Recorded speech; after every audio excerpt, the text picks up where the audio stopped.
ওই নারী যে তার স্বামী, সন্তান, সংসার ছেড়ে ড্রাইভারের সাথে পালিয়ে যায়। একটি চ্যানেলে তিনি নিজেই নিজের জীবনের স্বীকারোক্তি দিচ্ছেন। পালিয়ে যাওয়ার পর অবশেষে তিনি তার ভুল বুঝতে পেরেছিলেন। কিন্তু তিনি ভুল বুঝতে পেরেছিলেন তার পালিয়ে যাওয়ার পর শেষ যে পরিণতি তার জীবনে ঘটেছিল, সেই পরিণতির পরেই তিনি বুঝেছিলেন এখন আমাদের জানতে হবে তার শেষ পরিণতি কী হয়েছিল বা কী ঘটেছিল। তিনি নিজেই স্বীকারোক্তি দিয়েছেন, তার জীবনের কাহিনীটা নিজেই বলেছেন। পার্ট 1-এ আমি কিছুটা অংশ শেয়ার করেছি, তবে এই ভিডিওটিও সবাই মনোযোগ সহকারে শুনবেন, বিশেষ করে নারীদের সতর্ক হওয়া উচিত। যে কেউ আবেগ দেখালো, ভালোবাসলো আর সেখানেই পটে গিয়ে তার সাথে পালিয়ে গেলে শেষ পরিণতি কী হতে পারে এখান থেকে শিখতে পারবেন।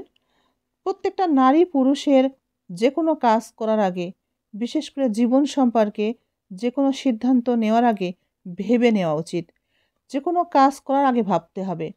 ঘটে গেলে জীবনে কিছু একটা, তারপরে যদি ভাবা হয়, সেই ভাবনায় আসলে জীবনের সমস্যার কোনো আর সমাধান হয় না। এই ভিডিওটি মনোযোগ সহকারে শুনবেন, বিচার বিশ্লেষণ করবেন, তবে নারী এবং পুরুষ উভয়ই নিজেদের জীবন সম্পর্কে যে সিদ্ধান্তই নেবেন একটু চিন্তা ভাবনা করে নেবেন। তাছাড়া বলবো, নারী পুরুষ উভয়েই নিজেদের স্ত্রী এবং স্বামী সম্পর্কে সবসময় সচেতন থাকবেন। স্বামী স্ত্রী উভয়কেই অনুরোধ করব সম্পর্কে যত্ন নেবেন অবশ্যই। ওই মহিলার স্বামীর টাকার অভাব ছিল না, সম্পদের অভাব ছিল না, কিন্তু ড্রাইভারের মধ্যে ছিল বাচনভঙ্গি সুন্দর, ছিল সুন্দর ব্যবহার, সুন্দর আলাপ, সুন্দর কেয়ার নেওয়াটা, মানে যত্ন নেওয়াটা। ড্রাইভার যেহেতু সে খুব টেক কেয়ারটা নিত, এভাবে ড্রাইভারের যত্নে মুগ্ধ হয়েই ওই ড্রাইভারের প্রেমে পড়ে গেছেন।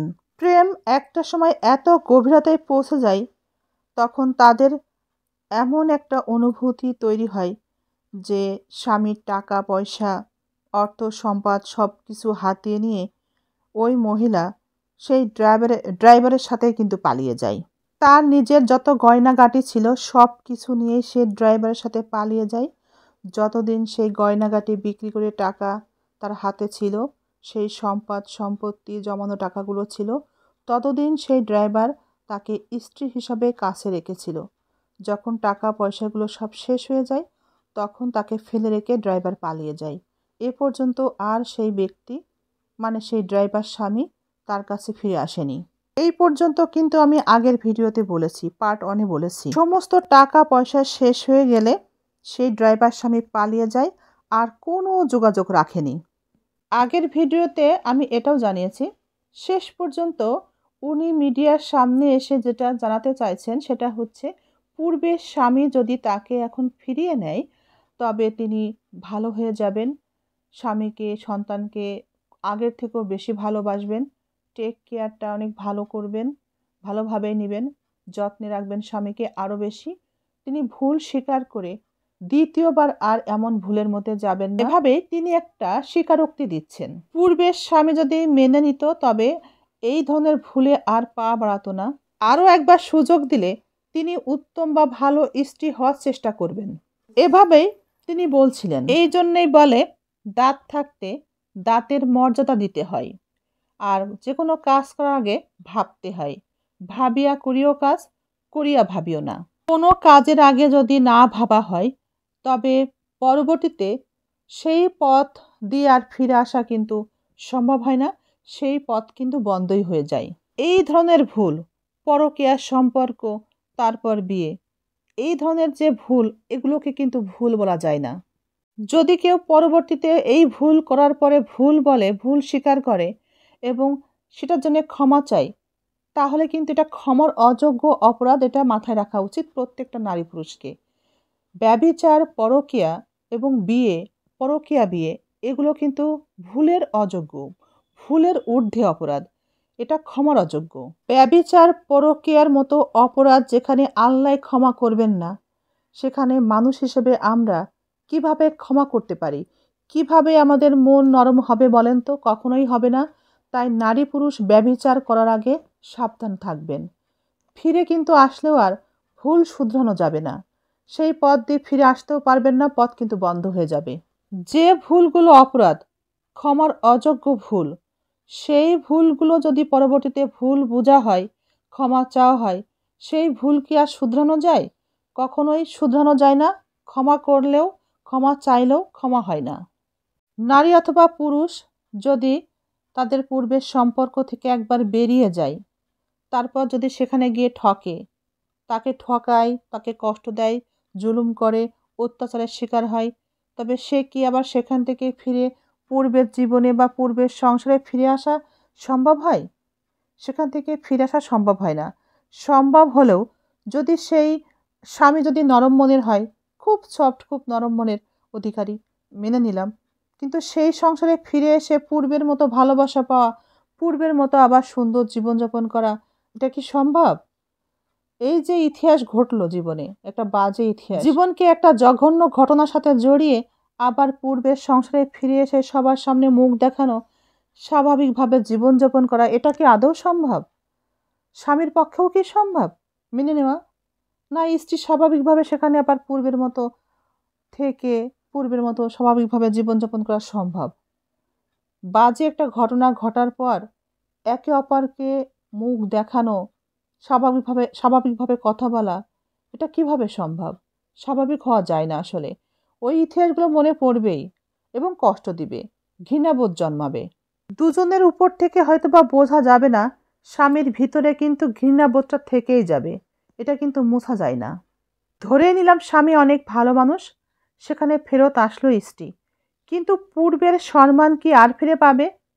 স্বামীর কাছ থেকে পূর্বের সেই ভালোবাসা, আগে যেমন ভালোবাসতো, সেই ভালোবাসা কি আর পাওয়া যাবে? কখনোই না।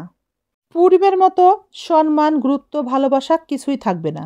চরিত্রের দোষ যদি কোনো নারী পুরুষের থাকে, তবে দ্বিতীয় সুযোগ যদি আপনি দেন কিংবা বারবার সুযোগ দিবেন, তবু ওই দোষ কিন্তু তার ভিতর থেকে যাবে না। সে পুনরায় আবারও করবে ওই কাজ, একই কাজ। তার জীবনে একই কাজ বারবার পুনরাবৃত্তি হতে দেখা যাবে। স্বভাবের পরিবর্তন হয় না। আবার ওই যে আছে না কথায়, কয়লা ধুলে ময়লা যায় না, এই কয়লা আসলে কোনোভাবেই যায় না। ভুল বুঝেছে, ক্ষমা চেয়েছে, ভুল ক্ষমা হলো, হয়তোবা করে দেওয়া হলো ক্ষমা, কিন্তু আবার যে করবে না, এর কোনো নিশ্চয়তা নেই। স্বভাবের দোষ আসলে ধুলেও যায় না, মুছলেও যায় না। স্বামী অর্থ, টাকা পয়সা, গয়না গাটি, গাড়ি সবই তো দিয়েছে, তাও তো তাকে আটকাতে পারলো না। এই নারী তবে কিসে আটকাতো আপনারাই বলেন। পার্ট 1, পার্ট 2 এই দুটো ভিডিও যারা দেখেছেন তারা বলবেন এই নারী আসলে কিসে আটকাতো। আমরা অবশ্য এটাও জানি, অভাব থাকলে ভালোবাসা জানালা দিয়ে পালায়। যদি অভাব থাকতো ওই স্বামীর, তাহলে বলা যেত অভাবের কারণে হয়তোবা উনি স্বামীকে ছেড়ে চলে গিয়েছেন, কিন্তু স্বামীর তো কোনো অভাবই ছিল না। তবে কি বলবেন, তার কি চরিত্রের সমস্যা ছিল? কতখানি চরিত্রের সমস্যা ছিল বলেন তো? আপনারাই বলবেন। নারী পুরুষ উভয়কেই মনে রাখা উচিত, যদি আপনি কাউকে ভালোবাসার নামে ঠকান, তবে আপনাকে ঠকতে হবে। ভদ্র মহিলা অবশ্যই এখানে আমি বলবো স্বামীকে ঠকিয়েছেন। স্বামী আসলে ভালো মানুষ ছিল, তাকে ভালোবাসতো। একটা বিষয় একটু খেয়াল করে দেখবেন, স্বামী অত্যন্ত ভালো মানুষ ছিল, এবং ভালো মানুষ ছিল বিধায় স্ত্রী ঘুম ভাঙতে না ভাঙতেই ঠকে গেছেন। সেই ড্রাইভার তাকে ঠকিয়ে পালিয়ে গেল। ভদ্র মহিলা ভেবেছিল স্বামীকে ঠকিয়ে সে জিতে যাবে, ওই ড্রাইভারের সাথে ভালো থাকবে, কিন্তু কি হলো, স্বামীর সাথে অন্যায় করলো, অন্যায়ভাবে ঠকালো, তার সম্মানহানি করলো, যার ফলে ওই ড্রাইভার তাকে ঠকালো। যেখানে অন্যায়ভাবে ভদ্র মহিলা স্বামীকে ছেড়ে চলে গেল, ঠিক একই কাজ ড্রাইভার ওই ভদ্র মহিলার সাথেই করলো, ভদ্র মহিলাকে ছেড়ে চলে গেল। অন্যায়ভাবে কাউকে ঠকাবেন, আপনাকে অবশ্যই ঠকতে হবে। অন্যায়ভাবে কাউকে কাঁদাবেন, আপনাকে অনেক বেশি কাঁদতে হবে। নিজেকে তখন অনেক অসহায় লাগবে। আল্লাহ অন্যায়কে কখনোই প্রশ্রয় দেন না, ছাড় দেন না অন্যায়কারীকে।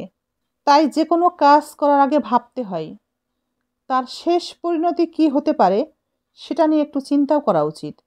চিন্তা ভাবনা করেই শেষ পরিণতি কি হতে পারে সেটা অবশ্যই ভাবা উচিত প্রত্যেকটা কাজের শুরুতে। নারী হন বা পুরুষ হন, পরকীয়া করবেন, তার পরিণতি কি হতে পারে? বিয়ে করবেন তাকে, তার শেষ পরিণতি কি হতে পারে? এগুলো ভাববেন না? আপনি খারাপের সাথে থাকবেন, পরকীয়া খারাপ কাজ, ব্যভিচার খারাপ কাজ, আপনার সাথে খারাপটাই হবে। কখনো ভালো কিছু আপনার জীবনে আসবে না। আপনি আশা করতে পারেন না। আপনার জীবন সুখের হবে না এই পরকীয়া সম্পর্ক করে, তাকে বিয়ে করে কিংবা ব্যভিচারে লিপ্ত হয়ে সেখানে আপনি সুখ পাবেন না। পরকীয়া সম্পর্ক, ব্যভিচার এটা ভীষণ খারাপ একটা কাজ। এই কাজে সুখ পাওয়া যায় না। ব্যর্থ হতে হয়, ঠকতে হয়, ঠকতে হবেই। কিন্তু আপনি ভালো কাজের সাথে থাকবেন, স্বামী কষ্ট দিচ্ছে দিক, স্ত্রী কষ্ট দিচ্ছে দিক, আপনি সহ্য করবেন, ধৈর্য ধরবেন, এভাবে বিভিন্ন সময় সর্বকাজে আপনি ভালো কাজের সাথে থাকবেন, আপনার জীবন সুন্দর থাকবে, আপনার জীবনে টেনশন থাকবে না অন্তত। মিডিয়ার সামনে এই ভদ্রমহিলা তার জীবনের ঘটনাটা যে শেয়ার করলো, এ থেকে আমাদের শিক্ষা নেওয়া উচিত। যারা আবেগে, ক্ষণিকের মোহে পরকীয়ায় লিপ্ত হয়েছেন, স্বামী, সংসার, সন্তান ত্যাগ করে অন্য পুরুষের হাত ধরে চলে যাওয়ার সিদ্ধান্ত নিচ্ছেন বা নিয়েছেন, তাদেরকে এই ঘটনা থেকে শিক্ষা নেওয়া উচিত। অন্যায়ভাবে সন্তান, স্বামীকে ঠকিয়ে যখন আপনি অন্য পুরুষের হাত ধরে চলে যাবেন, অবশ্যই কেউ না কেউ আপনাকেও ঠকাবে, ঠিক একইভাবে অন্যায়ভাবে।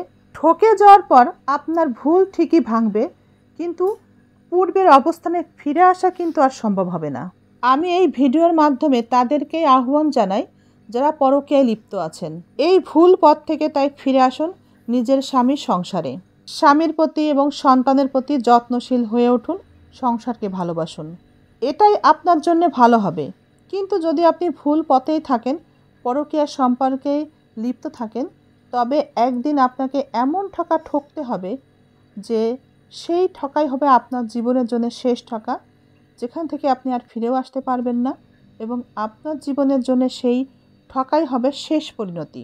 শেষ পরিণতি আপনার এতটা ভয়ঙ্কর হবে, আপনার আর যাওয়ারও কোনো জায়গা থাকবে না।